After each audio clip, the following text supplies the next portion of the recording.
All right. Okay. So we are 2 minutes over. So let's get started. Uh, so welcome everyone. And today we'll be discussing or having a live tutorial session on very important and necessary topic. I believe that everyone, it doesn't matter whether you are working any sort of profile in IT industry or any project, you should be actually aware of the Agile and Scrum. So we'll be covering all of that. So it will be absolute fundamental and basic. But if you are already working in the IT industry and projects, still there'll be something there for you if you're preparing for a Scrum Master certification or any Agile certification as well. So let me share the slides and then we'll get started. Okay. Okay. Please confirm when you can see the screen and then we'll get started. Guys, can someone please confirm in the chat, please? Okay, great. All right. So before we dig deeper into what sort of Scrum, Agile, and everything is, let's first understand the first and foremost thing, the very basic, what exactly this term Agile means, right? So it should be having some sort of a general meaning. So plain English meaning of Agile is able to move quickly and easily. Now, if we try to correlate this with the agile software development or anything that you might think that agile is Scrum or Scrum is agile and so forth, there is a lot of confusion around there. So basically, the plain English meaning is ability to move quickly and easily. And if you correlate it with the project, it is basically the ability to respond to any of the changes, create and respond to change, or you deal with the uncertain situations or turbulent environment and be able to change your path accordingly so that you are able to succeed in that path, right? Now when we try to correlate this term with the project management, this is absolutely similar as its plain English meaning, that we are able to move quickly and easily. Now if we understand, or if you are aware of the previous development approaches, for example waterfall and V model, they were the approaches wherein the ability to adapt and change quickly was very limited, and I'll cover that in detail in upcoming slides. Now why the ability to change and move quickly or adapt or accept the changes was difficult, it was because the framework, the type or the way the overall process of development was applied in waterfall approach. It was very siloed approach. The teams were not very interconnected, the communication was very weak, very phased approach. So once the requirement got finalized, then you used to move to the next phase and then so forth and so on. Okay. So plain English is about being able to move quickly and swiftly and be able to adapt to any of the upcoming changes that you see across your path. So that's what agile actually means. Now if you have a confusion that agile is Scrum, that's absolutely wrong, right? Agile is a simple term, and then we have a lot of, we'll be discussing a lot of different confusions and misconceptions that are there in the industry. So I'll be discussing all of that and we'll be understanding the differences. So this is all about agile. Now if we go further, what is agile software development? So agile is the basic simple plain English, that we should be able to adapt and accept the changes or respond to the changes in a agile way or a swift way or quick way, right? Now when we apply the same principles to agile software development or to software development, that's what agile software development is. Basically it is an umbrella term. When we say agile software development, it is not Scrum or not Kanban or extreme programming, any of the frameworks that you would have heard. Agile software development is an umbrella term for agile software development frameworks. And when we say frameworks, the frameworks are Scrum, Kanban, extreme programming, etc. Now this umbrella term is based on the Agile Manifesto values and 12 principles. Okay, so there are values that have been defined by the Agile Manifesto, and I'll discuss about the Agile Manifesto values as well, and 12 principles. So these values and principles, if being applied in any of the software development methodology, that will be an Agile software development methodology, because these values and principles say that you should be able to adapt and respond to changes quickly, right? So there are many values and principles that are being defined, and if your your software development methodology follows and imbibes those values and principles, that's an agile software development methodology. Okay, now when we talk about methodology or framework, that is basically what Scrum or Kanban or extreme programming, these are some of the agile development frameworks, and there are many. And then there are practices within these frameworks. They are basically pair programming, test driven development, standards, etc. So agile development frameworks are different as agile software development. Agile software development is an umbrella term, and within that, all of these frameworks, any of these framework which follows or which imbibes the Agile Manifesto values and principles, is the Agile software development framework. Okay, so you have to basically understand the difference between the plain English meaning of agile first. The ability to respond to changes is what agile is. How swiftly you can go ahead and respond to changes, that's agile. Then agile software development is an umbrella term which basically helps you to correlate, or basically helps you to create any of the software development framework which follows the values and principles defined in the Agile Manifesto. Okay, now the Scrum, Kanban, extreme programming, these are all frameworks. So Agile software development framework. So Agile software development is different to what the framework is, and we'll be discussing very important and very popular framework in this tutorial in upcoming slides, is Scrum. So we'll be discussing how Scrum works and all of that in this particular tutorial. So let's move on.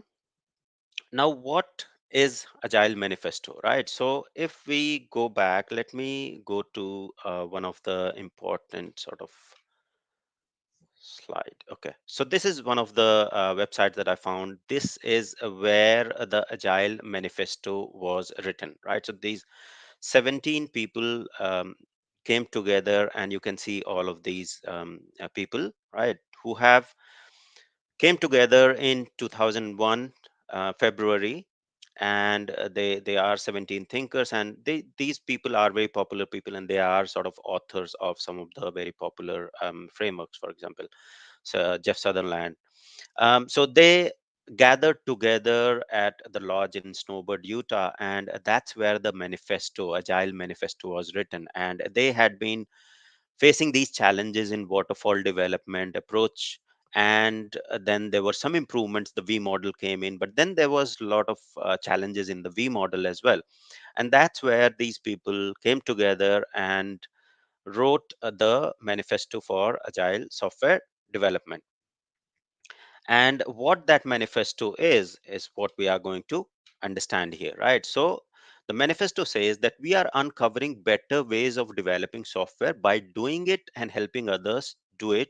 Through this work, we have come to a value. Okay, so they have defined certain values, which are these are the four values. So individuals and interactions over processes and tools, working software over comprehensive documentation, customer collaboration over contract negotiation, responding to change over following a plan. Now, what these values mean is basically that is, while there is a value in the items on the right, so you have these over with each of the value, individuals and interactions over processes and tools. So there is a value. They mention that there is a value in processes and tools, there is a value in comprehensive documentation, there is value in contract negotiation following a plan, but we value the items on the left more. So basically individuals and interactions are valued more over processes and tools. Now, if we talk about the waterfall approach or V model, previously it was more of a process and tool driven, right? And that's where the individual and interaction was not a quite focus. And if you are too much of process driven, even though you want to go ahead further and move swiftly or move according to the or accept the changes, you still have to follow that process, and you have to ensure that the whole process of the change request is being followed. And because of that, there were a lot of delays and a lot of lags. So these four values were being identified, that valuing individuals within the team, interactions within the team, face to face interaction within the team is more important rather than sending emails over and then clarifying doubts over email or raising the service request and then that getting approved and all of that, right? So that comes overall in the processes and tools. Now, if we talk about the working software over comprehensive documentation, so previously, if anyone of you would have worked in the waterfall approaches, the documentation was massive. The software requirement specification documentation was sort of a book that used to come. The project itself, the first delivery itself might be like an year um, long delivery, and then after that there would be 6 months or 8 months deployments. That's how lengthy delivery was. And with the situations or with the changes in the environment, that working software, if you are delivering it after a year, by that time that might be outdated or there might be something better that is available, right? So working software is more important than just doing that comprehensive software requirement specification documentation for a couple of months and then building that for 6 months and then testing it and then eventually releasing it after a year. So maybe in the current landscape, if you need to move swiftly in the software industry, in the landscape, so that you are ahead of the competition, right? You deliver certain value, whether it's incremental, even a simple sort of a feature that should be available, those updates should be available quickly. The working software should be available quickly rather than just keeping focus on the detailed sort of documentation, whether it's to software requirements or design, etc. Now, if we talk about the customer collaboration over contract negotiation. So previously, contract was the key focus. So if I'm the customer, I approach an organization, there will be sort of a requirements that I'll be providing to the customer. Those will be documented, and there'll be a sort of a contract that will be made between the customer and the company that is delivering that particular software. So focus was a lot more on contract negotiation, and customer collaboration used to come at last. I mean, once I'm giving the requirement, after that the organization will then convert it to design, develop, build, test, etc. And then at last, once the software is actually delivered to me, that's when I'll be able to look at it, what exactly they have been built. So that collaboration was missing, that feedback loop was missing a lot. And that's where customer collaboration is much more important than just doing the contract negotiation. The fourth one is about the responding to change over following a plan. Now, this is also very important because plan is good. I mean, without planning, you can't go ahead further, right? So all of the things that you see over in the right after the over are important wherever required. Agile doesn't say, or Scrum doesn't say that these are not required. You need a documentation, you need processes and tools wherever required. But wherever there is an overhead and unnecessary processes and tools that you can rectify or that you can eradicate to move things quickly, you should do that, right? You should reduce waste in the overall process. So following a plan is good, but then if you're not responding to any of the changes or the customer request within that development cycle, it is of no use. Even if you're following a plan, you are not actually taking the changes or making your path in a way to success wherein what the customer actually needs in the market, right? So there is a value to the items on the right. There is value in process and tools. There is value in the documentation. There is value in contracts. There is value in following a plan. But then you have to, in software development, in agile software development, there needs to be a focus more on the left hand side rather than the things on the right hand side. Right hand side things should be um, only done wherever required. Okay. Now, if you move next, these are the, so those were the values, right? So if you are planning your any of the agile certifications, say for example professional scrum master, these things are going to be valuable there, and there are some questions around the manifesto values, right? So these are the values, four values. And then there are principles. Now these principles, I won't be going through each and every one. I'll be sharing the link to these slides so that you can basically go ahead and refer. But in a crux of it, these principles, if any of the software development methodology that has been implemented follows these values and principles, that is what agile software development methodology will be, right? So there are some that are there, Scrum, Kanban, extreme programming. There are some that already follow these. If tomorrow I go ahead and I develop some other rhythm, some other process which follows these values and principles, then that will be also considered as an agile software development methodology, right? Or a framework. So what these principles are, the highest priority is to satisfy the customer, right? I mean, if you can't satisfy a customer with the quality product, your software is of no use, or your delivery is of no use. When there are no customers to use, what will you deliver? Basically, welcome changing requirement. Now in waterfall approach, requirement change was coming through as a change request after the delivery, and that was a very tedious process. Now in agile, because of the quick feedback loops, the change requirement or the requirement change is being accepted easily within the sprints itself, and I'll cover about the sprints in detail as well. Now deliver working software frequently. Now frequent deliveries are important, right? So frequent deployments, frequent working product is important, because you in the current scenario can't wait for a year for an app to be launched, right? So things are moving so quick in the IT industry, in the software, that you need to be having a very quick sort of deliveries, whether it's the features, it's the app, it's the any application or the fixes, that you should be delivering them frequently. Now business people and developers, they should work together daily throughout the project. So that is important. Previously what used to happen, when you have the business people, they used to give the requirements, or the customer dictates the requirement. Once those are documented, they are gone. They'll be only available, or they used to get feedback only after the testing happened and deployment happened, and one monolithic sort of application has been shown to them. Okay.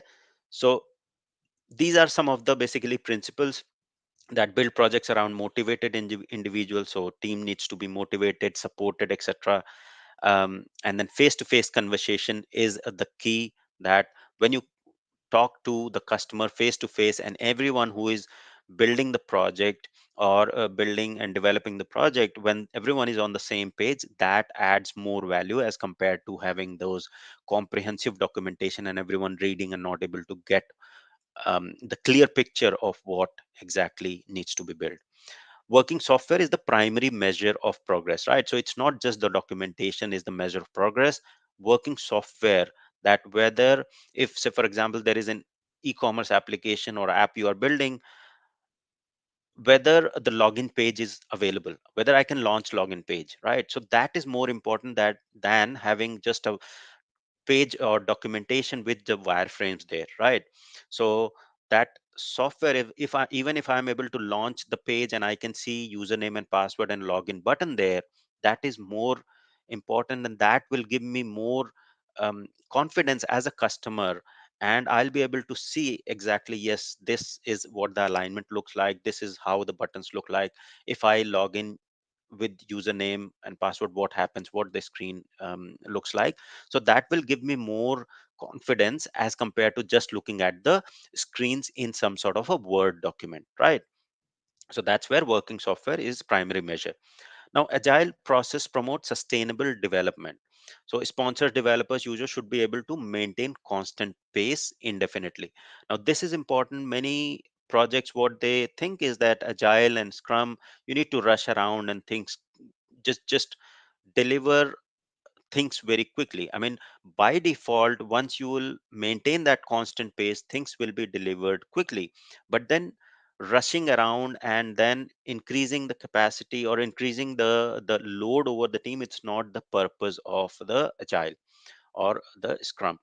So the constant pace and the ability for the team to maintain that pace is important. Attention to technical excellence, good design, that is important. So even though if there is a time being taken in the sprints to design, that is important because you are building incrementally. And if you are not maintaining that good technical excellence and design capabilities, it is of no use. Because say for example 4 sprints down the line, it might be a, a nightmare to change the design, or if the design has not been done. And sprint is nothing but a 2 to 4 weeks iteration or cycle, and I'll be covering all of that. Now simplicity needs to be there. Best architectures are from the self-organizing team, and at regular intervals you should retrospect how the things are moving further and making sure that they are being adjusted accordingly, right? So retrospective is also very important. So these are 12 principles. Go ahead and read it. If you are preparing for certification, professional Scrum Master certification especially, these principles need to be you need to definitely learn and understand all of these. Okay, so let's move on. Now, what is Agile Software Development Framework? Okay, so we have been learning about the, if we go back, so Agile software development is not similar to Agile software development framework. Agile software development is a umbrella term. Within that umbrella term, any Agile software development framework which follows these values and principles, Agile Manifesto values and principles that we just discussed in next 2 slides, is Agile software development framework. So Scrum is Agile software development framework. Kanban is there, stream programming, and we'll see some more, right? So if we go here, so Agile software development framework is a specific approach to plan, manage, and execute work. Okay. Now, when we say plan, manage, and execute work, so I'll take an example. Say, for example, I want to build my house, right? Now, if I follow this waterfall approach, okay, so what used to happen in this waterfall approach was I being a customer, and then I'll get all the maps and plans, all right, and I'll say, yeah, I want 3 rooms and kitchen at this place. I've seen all of that plan. It's all documented in the plan in a paper, right? And that has been handed over to the engineer and to the architect, and they have started building that house. Now, once that plan and everything has been handed over from me as a customer, after that, I just have no sort of visibility. There is no transparency that I can go ahead and see what is the daily progress, how things are progressing in the typical waterfall approach, if we correlate that with the house example. So now, once the house, I said, yes, I want 2-story house being built. And once the 2-story house has been built with all of the finishing touch, everything has been done, that's when I'll be being basically showcased that particular house. That's what used to happen. And there were different phases between that approach. So that's how the waterfall model used to work in the software development. Okay, so consider you are building your house, you have just handed over a plan and you are away for a year, and after a year you just come and hope that everything is there as your expectations. Okay, so now after a year, when I went there and I saw, yeah, it has been built as per the specification, but then when I entered into the house, I found that Yeah, the kitchen was supposed to be at a particular place of a particular size, and slab at has to be a particular place. But then there are few things within the kitchen that are not as per the expectation. They are as per the plan. Whatever was in the plan, they are as per the plan. But then they are not as per my expectation. They don't look good as I have seen them in real, but they are as per the plan, right? So that has basically raised a concern with me, being a customer, that if I would have got to know this bit early, I would have actually changed this plan a little bit about the kitchen. Even though the plan was given by me as a customer, the kitchen has been built as per the plan, everything else has been built as a plan. But then because I haven't been able to look at what has been or how the things will actually look in real, then that ability to change that on the fly or agility was not there, right?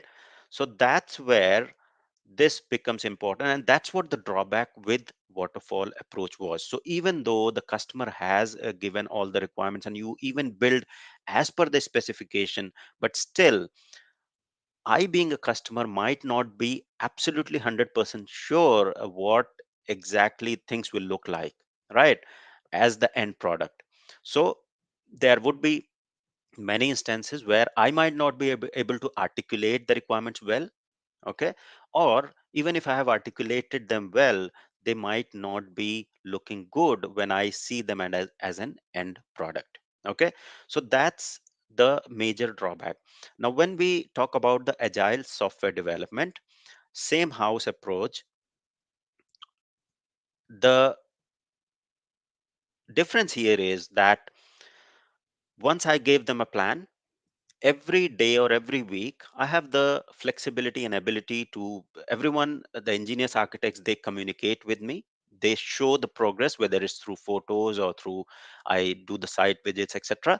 And I am able to see what is being built, how they have built the pillars, where they have dig for the pillars, and then how the walls look like, what the internal structure is, and if anything is not as per the plan, or anything is as per the plan but it doesn't look good to me, then I can change it then and there. And that's what the agile software development helps you to do it. And these frameworks, when we talk about Scrum, Kanban, extreme programming, because these are the approaches to plan, manage, and execute work.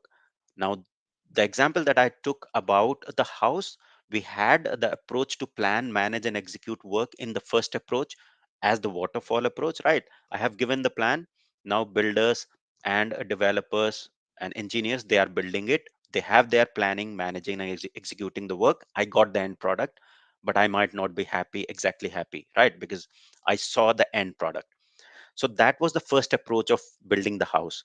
So the first approach, if we correlate that with the software development, that's the waterfall sort of approach. It's a phased approach. Okay. The second approach is where I have a flexibility, I have the transparency. There is a transparency. I can see how things are progressing. And that's what the agile or any Scrum, Kanban, these agile software development frameworks are. They are all about embracing those values and principles defined in Agile Manifesto, and ensuring that the requirements that are being there, if there are any changes, they are being accepted, and customer expectations are being met and fulfilled. So, Agile software development framework is a specific approach of planning, managing, and executing work. And Scrum, Kanban, extreme programming, there are scaling frameworks like SAFe, large scale Scrum, Nexus. These are basically some of the Agile software development framework. So, now if somebody asks you what is Agile, you know what exactly is Agile. What is agile software development? It's an umbrella term. Okay. Agile software development is different from agile software development framework. Okay. There are very minor things, and most of the time people use it interchangeably, right? So if many times you will say agile software development is Scrum. No, it's not. It's Agile software development is an umbrella term. Agile software development framework, Scrum is Agile software development framework. Kanban is Agile software development framework. Extreme programming, and there are so many scaling frameworks. SAFe is one of the very popular one, right? Large scale Scrum. These are the Agile software development frameworks. Okay, now why Agile software development framework? I think I already took an example of the house, building the house in the previous slide. But yes, let me go a little bit deeper that why exactly this Agile software development is required. Now, if we talk about the waterfall development approach, right? So it was very sort of phased approach. So you can see high level, there were different phases: requirements, design, development, testing, maintenance, etc., right? Deployment, maintenance, etc. So the problem here was the duration. The duration was huge. Usually, when I started my career, we used to work in this agile waterfall approach. Then eventually, it was V model to address some of the drawbacks of the waterfall development approach.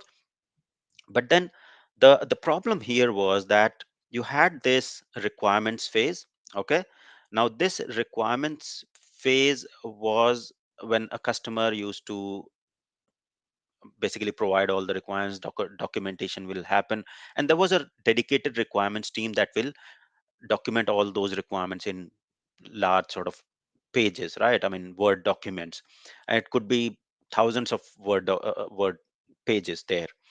So you can imagine like it's a kind of book being written in the requirements phase. Now once that requirement phase has been finalized, only then, once that has been logged in, only then you can move to the design phase. Okay, so once that team has logged in the requirements from the customer and understood everything, then they pass it on to the design. Now design will be done exactly based on what the requirements are in the requirements document. Now there is no access of the design team or the architects to the customer. If they have some clarification, they'll go back to the requirements team, right? So because this has been frozen, the requirements have been frozen, they design as per the requirements defined. Now, if the requirements are not correct or requirements are missing something, the design will be containing that missing piece there as well, right? So it will also have that drawback. Based on what the design has been done, once design is finalized, they move to development. Once development is done, only then the testing phase used to start, and that's where the testing used to come in picture. So till then, the testing team used to just go through the requirement, basically write the test cases, etc. But they had no sort of active collaboration within team or with the customer to understand the exact clear picture. I mean, the whole team, if you see, these are different silos. Requirement team is a silo. They didn't had much of the conversation with any of the teams that you see here, or they didn't have much of the conversation with design team or development team. So it was not very collaborative approach in waterfall development approach. So once testing has been done and the product has been deployed and it's in basically the maintenance phase, so after deployment is where the customer will know that what they have gone. Similar to the example that I took, that I got to know after a year that this is what my house looks like, and I would have loved it more if few things like bathroom would have moved to this side, or kitchen would have been little bigger, or hall would have been little bigger, right? So even though I got my house, but I'm not absolutely very happy. But imagine if while articulating those requirements in my house building or in the plan, something would have been articulated or something would have been planned in a wrong way. Then the design or the building would have been a complete in a wrong form, right? So that would have been even a big sort of nightmare for a person or the customer. Similar was the case with the waterfall development approach in the software industry, right? Once the customer used to get the software, there were so many change requests back and forth that no, this is not correct. And if the the big chunk of the requirement and design has been done in a wrong way, you can imagine how much sort of patchwork is required in those sort of monolithic systems. So that was the biggest sort of problem. Feedback loop was very long. So like after a year, you can basically, the customer can give the feedback that this is not correct, break it or fix it, and change this. So that is something. And feedback was also through the change request. It is not something which is very flexible. Now, if we talk about the agile software development approach, so we have similar. So product backlog is something similar to what the requirement is. Now, product backlog in agile is like the user stories, right? And I'll cover how the user stories look like as well in some other tutorial. So product backlog is a user story, and a user story is something which how the user is going to use that particular system. So once the user stories are being identified, they have some level of details about the product that needs to be built. And this product build could also be a 6 months and 1 year down the line. But then the delivery of this is done in phases. It's an iterative approach. It's a iterations. So basically, or the sprints, which is 2 to 4 weeks cycle, and within those 2 to 4 week cycle we need to build and deploy something or release something. So from this product backlog, the team will pick some work items, right? Whatever they can build in the time frame, which is known as sprint or iteration. So time frame could be of 2 to 4 weeks. So most of the organizations follow a 2 week sprint. So they pick some of the work items from the backlog, sprint product backlog, and put it in the sprint backlog. Okay, that what they are going to build, and how they are going to identify what sort of product, what sort of items they are going to pick. That is the responsibility of the product owner. So product owner clarifies the priority of those items, and based on those priority, they being picked as a sprint backlog, then they are built. And in agile software development approach, you will see that this is a build cycle, and this build cycle is a basically 2 to 4 week cycle. Mostly it will be 2 weeks. If you work in any of the organization, this is sort of standard 2 weeks being followed. Within 2 weeks of this cycle, this sprint backlog, these are the requirements, okay, that have been picked here, or the user stories. They will be designed, built, developed, tested. Okay, so everything will be done in this 2 week cycle. Whatever can be built by the team is picked up as a sprint backlog based on the team capacity, right? It's not like you build everything or you build whatever product owner says. It's about how many, how, what the size of the team is and what the capacity of the team is. Based on that, they will decide what can be built, right? Because agile teams are self-organizing teams, so they have the say in basically what their capacity is ideally, and what they'll be picking up and what they'll be able to build.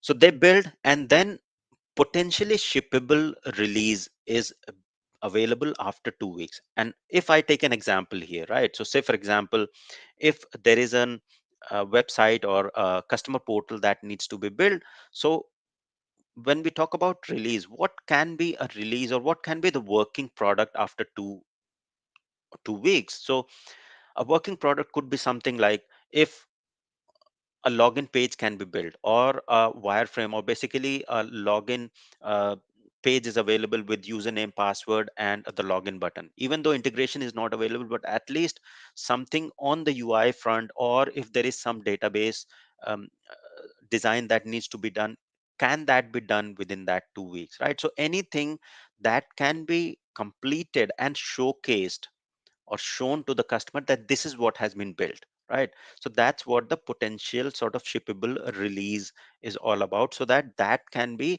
showcased. And then building on top of that, that is what the agile development approach is. Basically, it is incremental approach. Every 2 weeks there will be a new work items that will be pulled from the product backlog, built, and then released.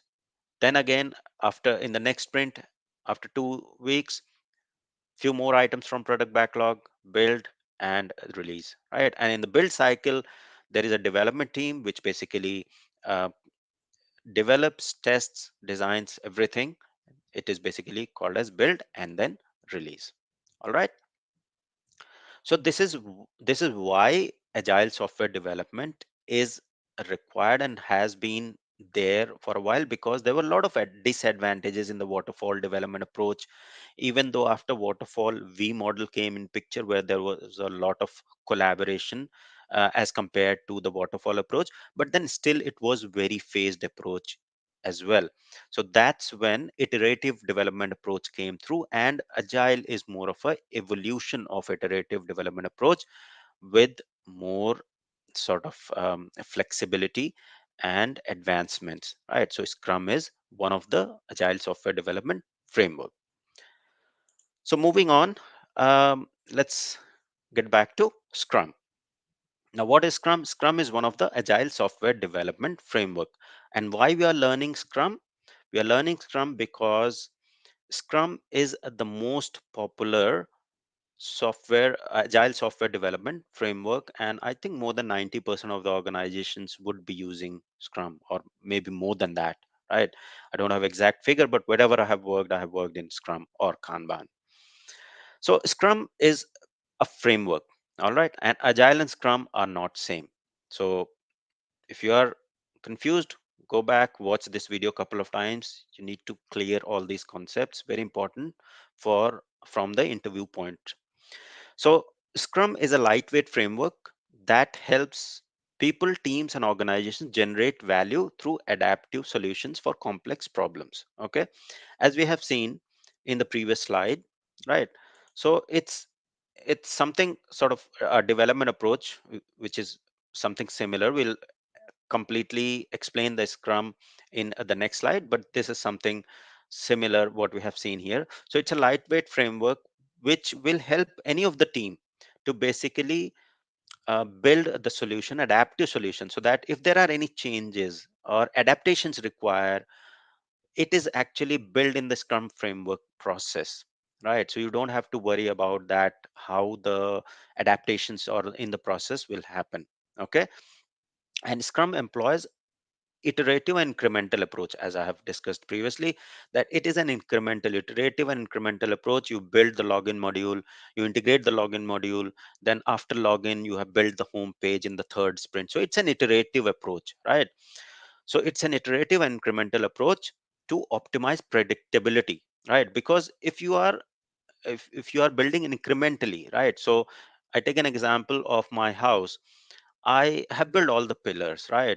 So, and I being a customer, I have gone and saw that yes, the pillars are being built, and then all the foundation is being laid, and I can see, yeah, there will be a room here, there will be a hall here, there will be a the kitchen here, etc. So I have a fair bit of idea how the foundation looks like.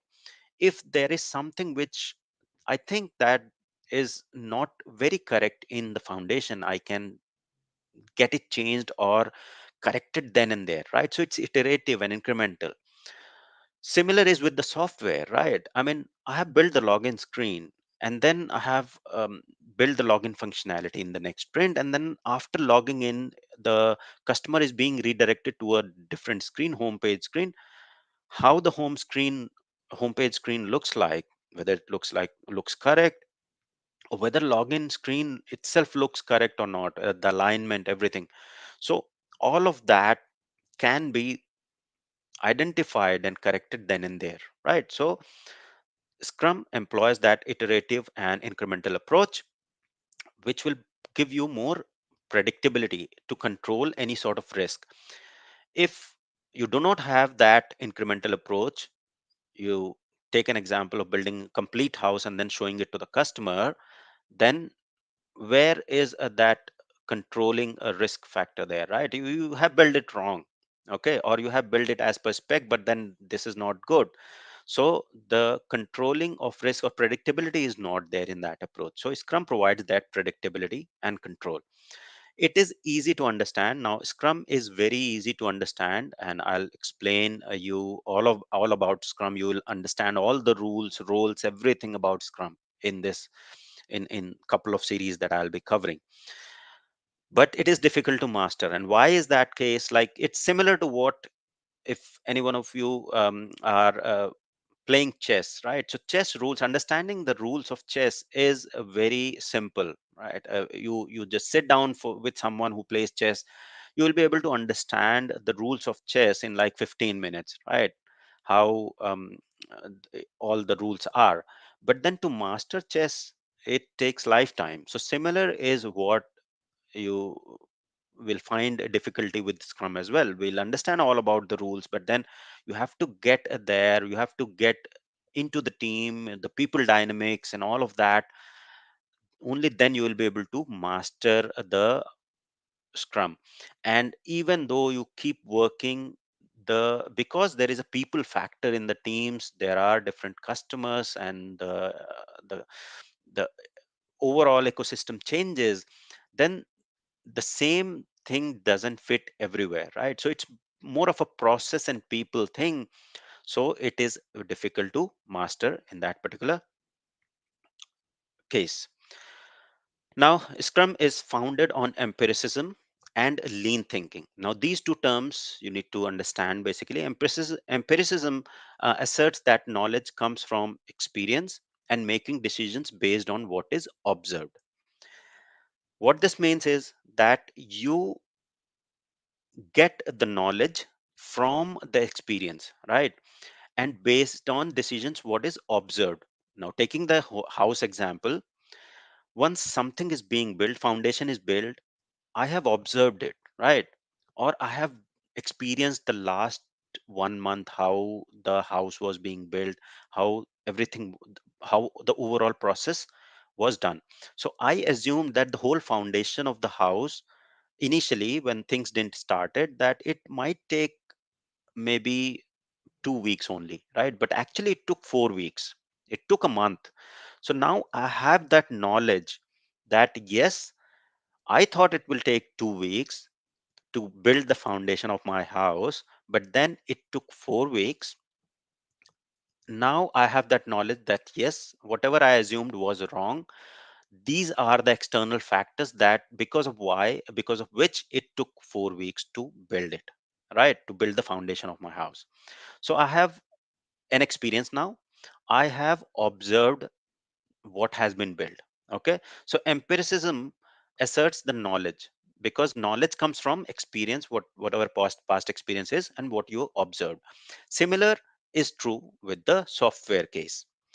Now, if I saw something being built in past 2 weeks and I see what has been built, I'll be able to grasp more and see what exactly has been built based on the observation, what has been shown to me as a customer or as a stakeholder, right?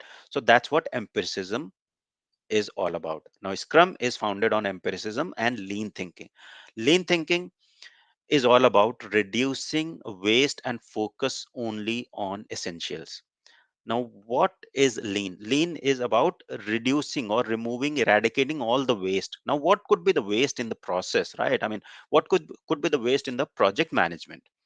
Now, your waste in project management is unnecessary meetings, right? If you are not required or not need to be part of a meeting, and you are not adding any sort of value, it's an waste for you for that particular hour, right?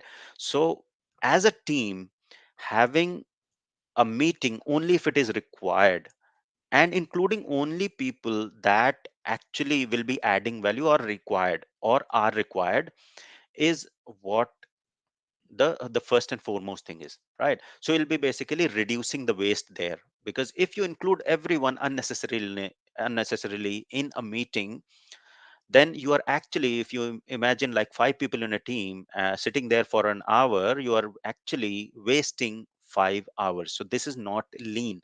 When we say lean thinking, you reduce that waste, you reduce unnecessary meeting, unnecessary communication, um, and anything or unnecessary sort of the process that is there.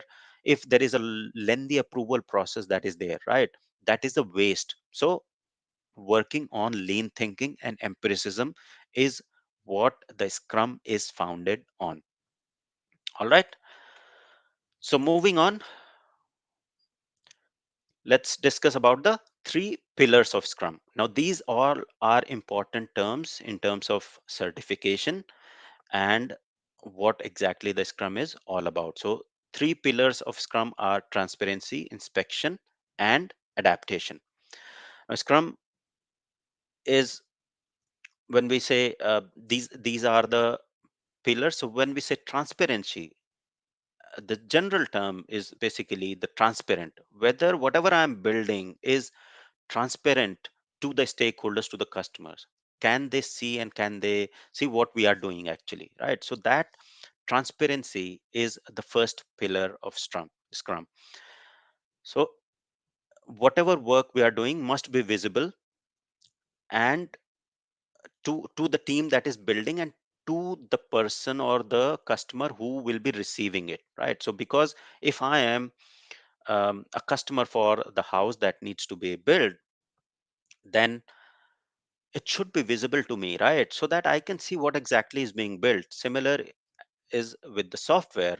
If I can see, I want a customer portal to be built for the employee management, or employee portal to be built for employee management of my small organization, then if I'm able to see what sort of screens look like, what sort of functionality, if I'm able to access that test application, or somebody is showing me the incremental build, that transparency is there, then I'll be having more confidence in what is being built, and I'll be actually seeing, and if there is some change required, then I can identify it then and there. Okay. Now, artifacts that have low transparency can lead to decisions that diminish value and increase risk, right? So this is basically, you can read it out, but transparency overall is about that you are actually transparent, whatever you are building within the team that you are building with, as well as for whom you are building with. Now, transparency leads to inspection, right? So if there is a transparency, right, so it will enable inspection. Now, I being a customer, if I see the things that are being built, and then I can inspect whether they are being basically built correctly or not, right? So Scrum artifacts that are being produced, um, progress towards agreed goal must be inspected frequently and diligently to detect potential undesirable variances or problems, right? So when there is a transparency, I need to inspect. So it's not that, yes, the team is transparent, but I, being a customer and the stakeholder, needs to also be involved frequently to inspect the artifacts, to see what is being built, to be present in the showcases and demo, to see my house, how it is being built, what the structure is, right? If I don't go there, even though there is a transparency, I have been invited so many times as a stakeholder, as a customer, and I'm not there present, then there is a chance that in that case, the team that is building the software or my house is basically, they are transparent, but I'm not proactive enough and going there to see what is being built. So eventually it will lead to the problem, right? If I'm not inspecting it on a regular basis.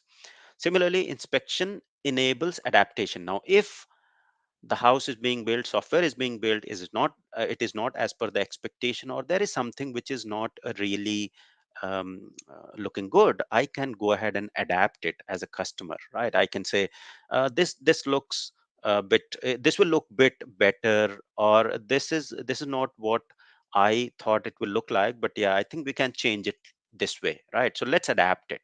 So that inspection leads to adaptation, and that's where your end product, end software product, will be the product that you as a customer or stakeholder are looking for, right? So these are three pillars of Scrum.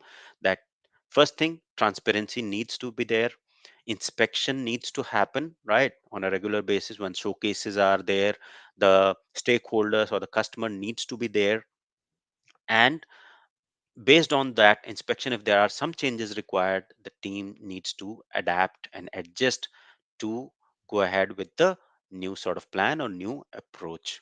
Okay, so these are three key pillars. Now, moving on, what are some of the values? Now, Scrum, um, has some of the values, and these values are for the people that are working within the Scrum team. Now, successful use of Scrum depends on people becoming more proficient in living five values. Now, you can imagine, because the Scrum teams are self-organizing team, there is no sort of micromanagement, and that's what the values and principles are all about. That the teams will be committed, they'll be self-driven, they will accept the work items, they will make sure that they are being delivered, the sprint goal is being met, right? Or whatever has been identified as being built in those 2 weeks has been actually proactively being built as a collaborative team. Now, if members are part of that particular team, they need to have some sort of, they need to follow or live certain values. Now, the values of the team members are commitment, focus, openness, respect, and courage, right? So team needs to be committed and focused. Because you are self-organizing team, previously you would have many current managers as well, they do a lot of micromanagement, right? And the knowledge workers are, especially if you're working in IT industry, you are all knowledge workers, right? I mean, micromanaging the knowledge worker is the worst thing that you can actually do, because that doesn't motivate any of the knowledge worker, right? So maybe in assembly line and other stuff, because you have those fixed sort of basically um, shifts there. So in that case, because the shifts are fixed, so in that case things work bit different. But in case of IT, there is no fixed shift and things like that, so it needs to be the internal motivation of the employee. So they need to be committed and focused, right? Micromanagement is not going to work if you are part of the Scrum team and somebody is micromanaging it. That totally is against what the Scrum values and principles are. Openness within the team, across the team, and with the customer, that needs to be there. Respect for each other needs to be there. It's not a competition within the team, it's basically the team working towards one particular goal, right? Towards one sort of success. And courage to speak up, to speak what all ideas you have, right? It's not that you are a business analyst, you are a developer, you are a tester. It's one sort of team, and anyone who builds the solution, whether you are developing, you are business analyst, you are testing, you are designing, it's a development team within Scrum, right? So there are different roles that you could be tagged to, but then as part of the Scrum, you are a development team. So the courage and respect within the team should be there. So these are basically the five values, and could be one of the questions in the professional Scrum Master certification as well. All right. So a Scrum team consists of Scrum Master, Scrum Master, one product owner, and the development team, developers. Okay. So three roles there: one Scrum Master, one product owner, and the development team. There are no sub teams. So it is basically, the ideal structure is 3 to 9 people. So usually you'll see the last point here, typically 10 or fewer people is what the Scrum team should be. So there are no sub teams, it's just a single team with Scrum Master and product owner. Scrum team is a self-managing team. There is no management or manager structure within the Scrum team. It's more of a self-managing team. They pick, based on the sprint planning, they pick the work items that need to be done, that as part of this particular 2 week cycle or sprint, I'll be picking these work items and I'll be building these. Team is cohesive unit of professionals focused on one objective at a time, the project goal, right? So, sorry, product goal. So it's a cohesive unit, and the unit works towards a product goal, right? That what exactly you are working towards. So everyone works together for a particular product goal. Now, what are some of the Scrum team's roles and responsibilities? So we have Scrum team product owner, right? Scrum master and development team. These are three roles. Responsibilities of product owner, right? So if you have worked in the waterfall approach, you would have heard about the product manager, etc. So something similar responsibility. So product owner is responsible for explicit developing and explicitly communicating the product goal, what exactly we are trying to build, right?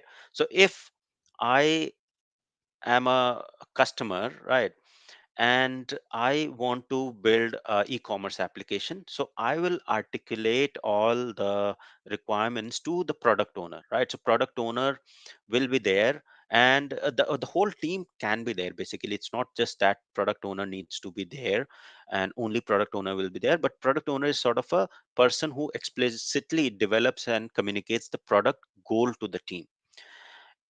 He or she clearly creates and communicates the product backlog items, okay, ordering of the sequence, so basically what is the priority of the work item that needs to be built, and refinement. So ensuring the product backlog is transparent, visible, and understood. So basically what this means is that product owner will also question all the relevant details for any of the requirements that are not clear to the teams. So these are some of the responsibilities. So you can search around other. So basically, if you go to Scrum guides, you will get all other details as well. Now, what about the Scrum Master? Scrum Master is a servant leader. So ensures all Scrum events take place. For example, all the meetings, so daily stand-ups, sprint planning, etc., retrospectives, sprint review, all those Scrum events are taking place. He or she is responsible for removing any of the blockers and impediments. So if there is something which the team is building and they are blocked with something, right? So say for example, there is a service call that needs to be ready for the team to build, and the service call needs to be available by this particular date.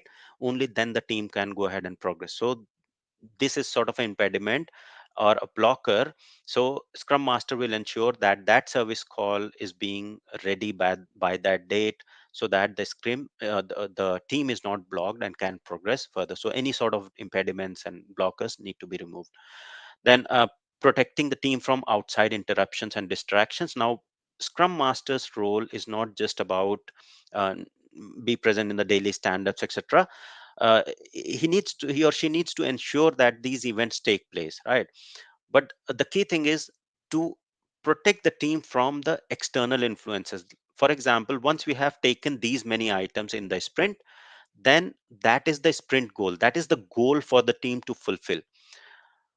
If there is any requirement change or any change request within that 2 weeks, that you can you pick this work item in this ongoing sprint, that's where the Scrum Master needs to avoid the interruptions. Those changes or those change requests can be taken once the sprint is over. In the next sprint, they can be prioritized in the next sprint, but not in within that sprint, because that undermines the whole sprint sort of goal.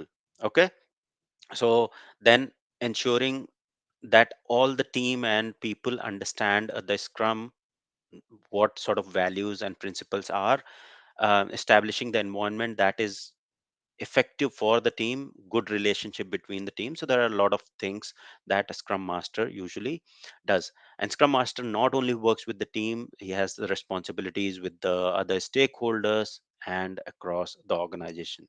Okay, now development team is the team which is responsible for planning, analysis, designing, building. So anything that is actually being built, a product, is what development team is all about, right?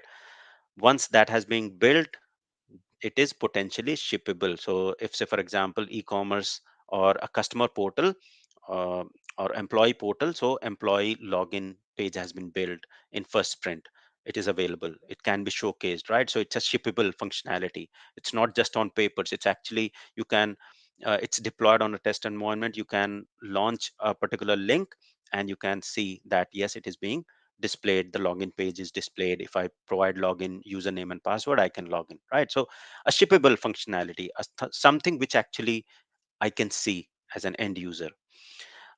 Development team creates a plan for the sprint backlog. So once the sprint planning happens, they create the plan for the sprint backlog so that they can fulfill the sprint goal. All right.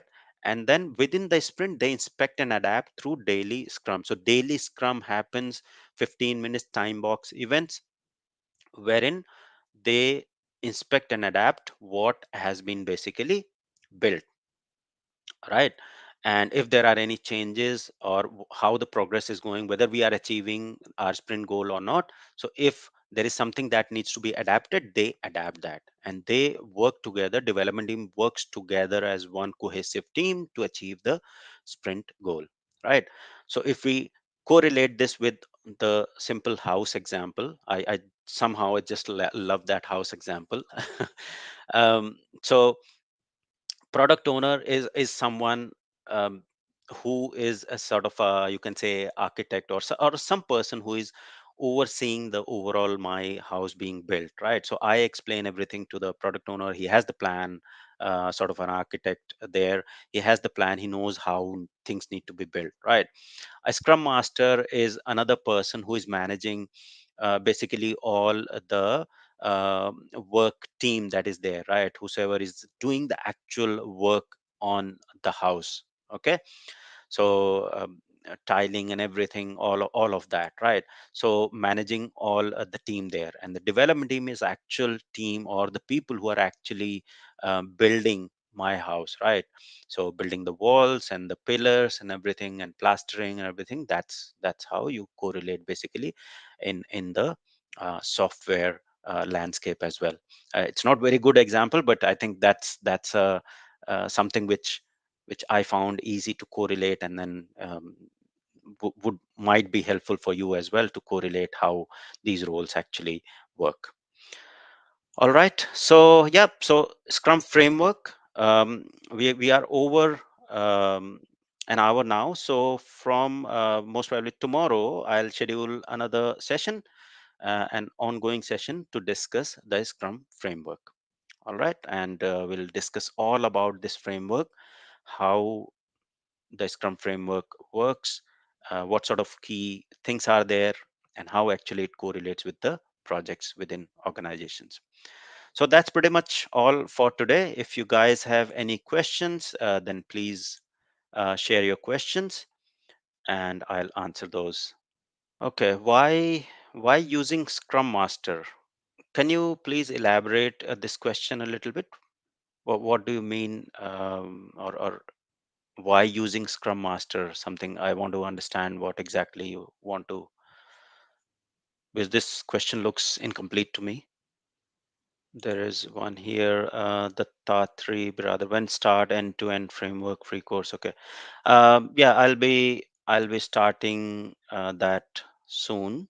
There are a couple of other courses going on, so most probably after that I'll complete that. All right. Okay. So the question here is, a company have manager, but why using Scrum Master? Okay. So basically, as part of the Scrum framework, uh, a Scrum Master and a manager basically are different sort of roles, and Scrum Master is a servant leader whose role is completely different from what the management or manager will do. And either the manager, in many organizations what has happened is managers have transitioned to the Scrum Master role, but the mindset change that is required to become a Scrum Master is important. And that's where being a servant leader is important when we talk about the Scrum Master. So that's why Scrum Master role is important, because the principles and the values that need to be followed to make the Scrum successful across the organization is important and needs to be there for a Scrum Master. All right, let's disconnect now, and we will connect again most probably tomorrow or day after. I'll schedule the session and I'll post it on the communities section, so keep an eye there. And if there is a session tomorrow, then we'll definitely connect tomorrow for the rest of the session, and then there will be a session around Jira, how you actually manage all of these principles and the framework Scrum within Jira. So that will be very interesting as well. Okay. So, all right, guys, thank you very much for joining. Have a great day ahead. Thank you.